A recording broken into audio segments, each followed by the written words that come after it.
How the fuck do you play shogi?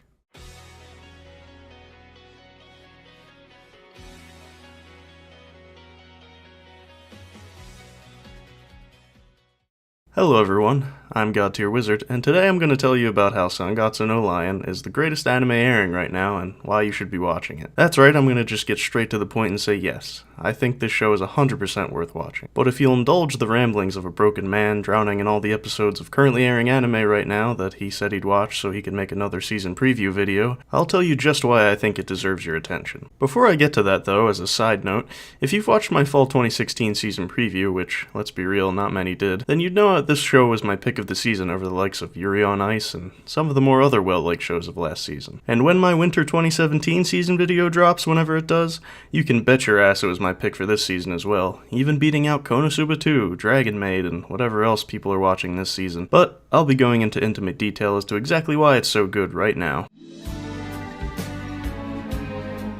Sangatsu no Lion, or March Comes In Like a Lion for all you Baka Gaijins, is a show about a professional shogi player who is still in high school. It's nothing more, and it's nothing less. The premise may not sound very interesting to the normal anime viewer who probably couldn't tell you what a shogi board even looks like, or let alone how to play the goddamn game, but it's not at all a requirement to know how to play shogi to enjoy this beautifully crafted, love-imbued narrative. The main character, Kiriyama Rei, is a boy who has been through the ringer 1,000 times and just still keeps kicking. I won't spoil his backstory as parts of it are sprinkled throughout the story, but I will say that Rei is clearly in a state of depression, and there's a reason for it. Now living by himself after moving out of his foster parents' home, Rei's every move and every decision carries this weight of doubt and anxiety as he tries to move his way up the shogi ranks. That's probably how I would describe the show in a short description anyway, but beyond that there's just so much more.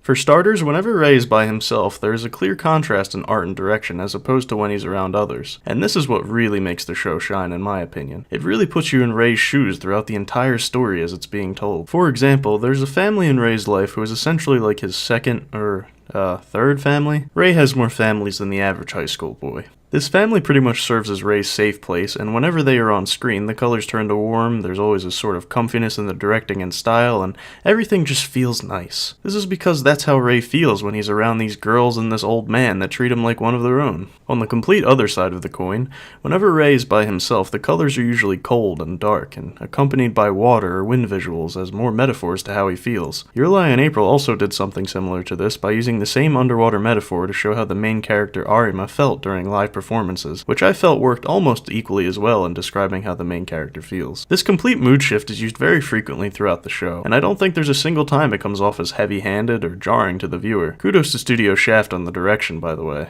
That's the good shit right there.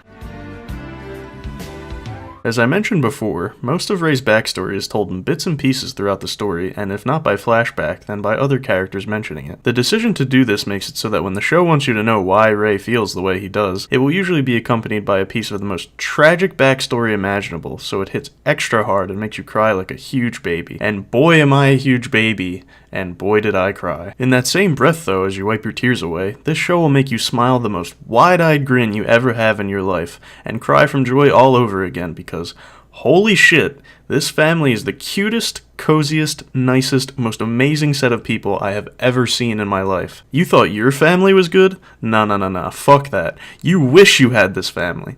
Look at this adorable little girl. Suffer in the cold reality that she doesn't actually exist to brighten up this hellish landscape we call Earth. It also helps that the art style, which is very true to the manga, supports the biggest smiles and the biggest frowns for maximum emotional takeover.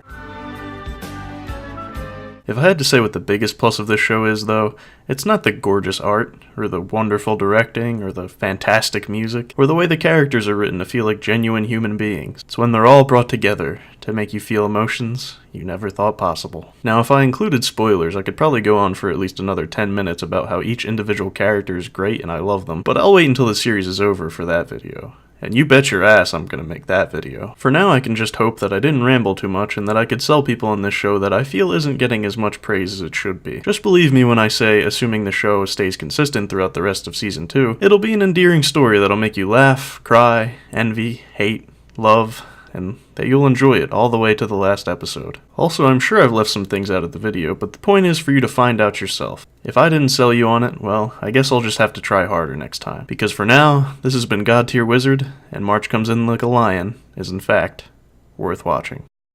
Hey everybody, hope you enjoyed the video. Feel free to like, comment, subscribe, all of that good stuff. All of the stuff that people normally shill for, do that. I don't have a Patreon, can't donate to me just yet, but you know, we'll get to there eventually. I'll sell out eventually. Don't you worry. And yeah, tell me how my video was. Tell me if I was shit, if it was not shit. All that stuff. It helps. It honestly does. If you just type a little comment, be like, this video was shit. I don't like this fucker at all. Enter. That fine. I'll even give it a little heart. Give a little heart to somebody who comments that. Beautiful.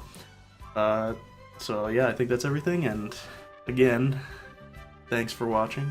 Hope you enjoyed the video. Bye-bye.